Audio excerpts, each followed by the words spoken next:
Olá pessoal, tudo bem? Vai começar mais um Quarta Base e eu sou a Carla, sou psicóloga de crianças e adolescentes.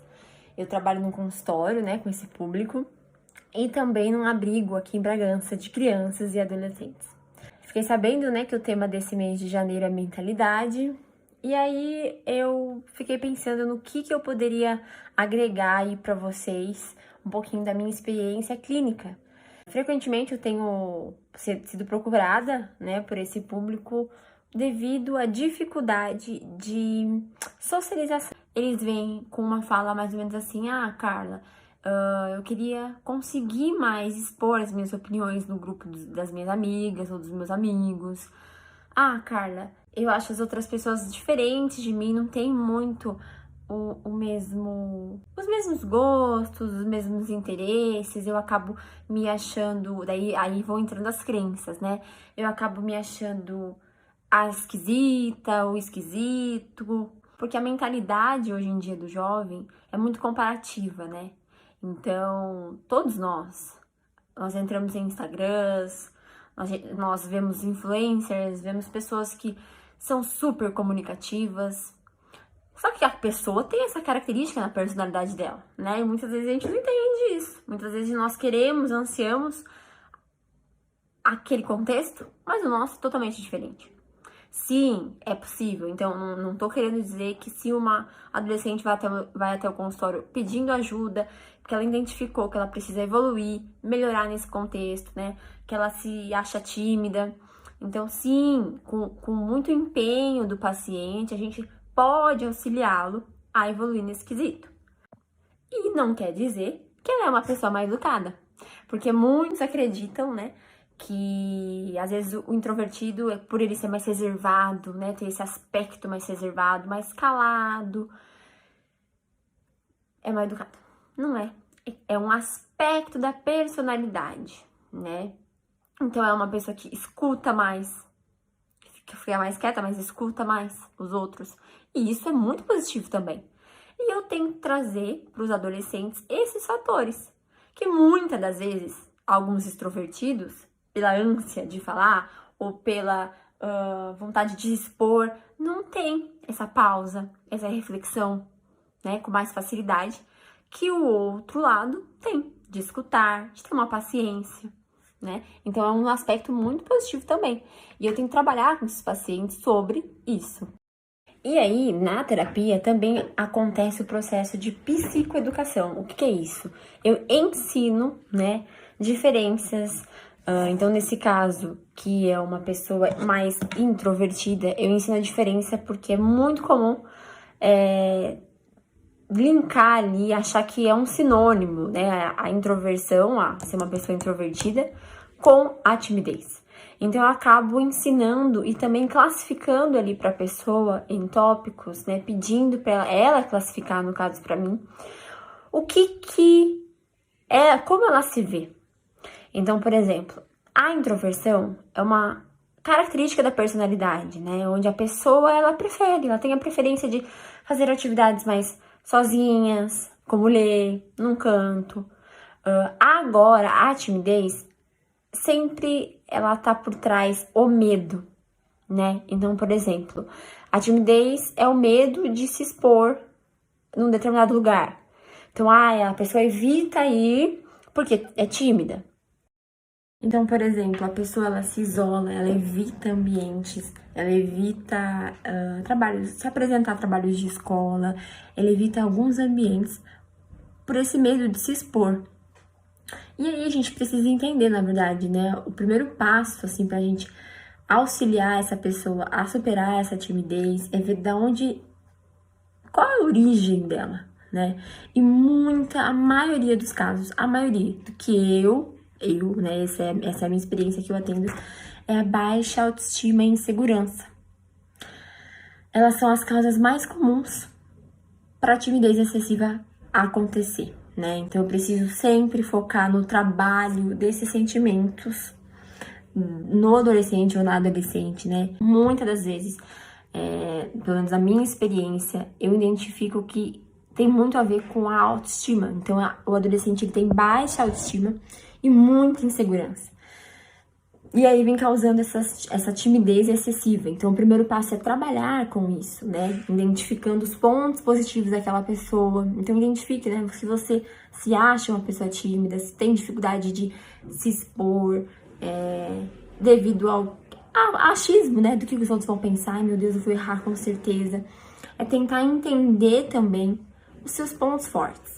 E o que eu tenho mais, assim, trabalhado, né, com as crianças e com esses adolescentes que chegam no consultório com essa demanda é a questão da exposição, né? É uma técnica, inclusive, na terapia cognitiva comportamental, que é a abordagem que eu atendo, essa técnica da exposição. E muitas das vezes, essa exposição, ela não é tão agradável. Vou dar um exemplo mais para ficar um pouco mais fácil de compreender. Então, no caso, eu tenho atendido uma criança, agora é um exemplo de uma criança, ela é muito tímida e muito tímida ao nível de que os pais, eles se incomodam muito com esse fato, né? Por quê? Vai na casa de uma amiguinha, a mãe da amiguinha chega e cumprimenta, ela baixa a cabeça, não responde. Estão na rua, alguém pergunta, como você é bonita, qual é o teu nome? Ela não responde. E isso incomoda, né, a grande maioria dos pais. E a gente tem que estar entendendo no consultório, eu tento entender com ela da onde vem isso. Tem uma parte que o pai é assim, a mãe também é. Então tem que trabalhar também a expectativa desses pais, né? Eles querem que a criança seja totalmente oposto, mas eles são os modelos que ela vem seguindo no decorrer da vida, né? Então também tem que trabalhar muito disso dos pais quando eu atendo crianças e adolescentes também, né? Essa conscientização dos pais da expectativa deles sobre a criança. Mas no caso do exemplo, então eu tento começar bem do comecinho, né? Então, com essa criança, por exemplo, se vocês conhecem alguma criança, agora eu tô trazendo exemplo de uma criança que acabou de vir na minha cabeça, mas eu tento colocar essa paciente em situações de que ela não precisa falar de início. Então, um exemplo, eu oriento pai e mãe, estão lá no posto de gasolina, abastecendo, na hora de pagar, que ela pague, né? Que ela coloque lá o cartão ou que ela dê o dinheiro. Então, situações que ela não precisa verbalizar, né? Apenas é uma questão do comportamento, ela precisa se comportar. Ou, por exemplo, estão na padaria, compraram uma coisa, quem paga é ela.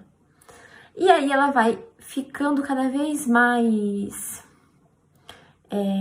presente nessa situação que ela vê como desafiadora ou como perturbadora, que é de se expor. Mas a princípio a gente tenta trabalhar o fato não verbal. E depois a gente passa, né? Eu tenho passado agora para exemplo, ela chega no consultório, a gente tem trabalhado para que ela fale oi para recepcionista. Na hora de ir embora, dê tchau para recepcionista. Eu trabalho próximo a um ambiente que tem um parquinho. Então, outro dia eu combinei com ela que ela ganharia, né? A gente tenta fazer esses combinados, né? Para que isso incentive a criança a combinar com que ela fosse neste parquinho e uma pessoa que estivesse lá brincando, uma criança, ela chegaria perto e perguntaria o nome dessa criança. Para que cada vez mais ela venha a se expor a essas situações, tendo umas recompensas positivas, né? Ela vai vendo que a criança respondeu, que a mãe da criança apenas perguntou o nome e ela respondeu, e que não aconteceu nada de ruim, nada de errado, né? Então, vou aí ajudando esse fato para não haver prejuízos, né, maiores ou mais significativos no decorrer do tempo. Eu tava aqui tentando pensar, né, um exemplo a respeito de socialização com cristãos, né?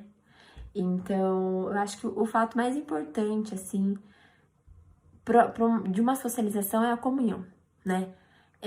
Se eu sou um adolescente, eu tenho essa dificuldade, eu sou tímido, né? Eu não consigo. Eu vejo uma galera lá hiperfalante, se comunicam, se gesticulam, dialogam, falam de tudo e eu apenas tenho muito interesse, mas eu não consigo. É tentar entender isso, né? Quais são as crenças por detrás desse meu medo? O que eu acho que vão pensar de mim, né? e por isso começar a trabalhar a autoestima, veja seus pontos fortes. O outro, ele também tem dificuldade, pode ser em outra área, não na timidez, mas ele também tem outras dificuldades, né? Entendendo que todo mundo aqui tá para aprender. Então se exponha. A melhor forma de um crente ele superar a sua dificuldade da socialização ou sua timidez é se expondo e participando, sim, de encontros, após culto, enfim, né, de socializar, é vida na vida. Um outro ponto é faça terapia, né? Se você identifica qualquer dificuldade, não necessariamente nessa área que eu trouxe, na questão da timidez, nessa questão de que se você também se identificou ou uma pessoa tímida ou uma pessoa introvertida, e se você identifica que tem muitos prejuízos para a tua vida, procure uma ajuda, procure um terapeuta, procure um psicólogo, né? Procure alguém que possa te auxiliar nessas questões emocionais. Eu espero que vocês tenham compreendido, né? Eu tentei falar de uma linguagem zero técnica para que isso seja compreendido, né, entre vocês e que se por acaso você reconheça que existe alguma área da sua vida, né, em prejuízo devido à sua timidez, comece com pequenos passos, tá bom?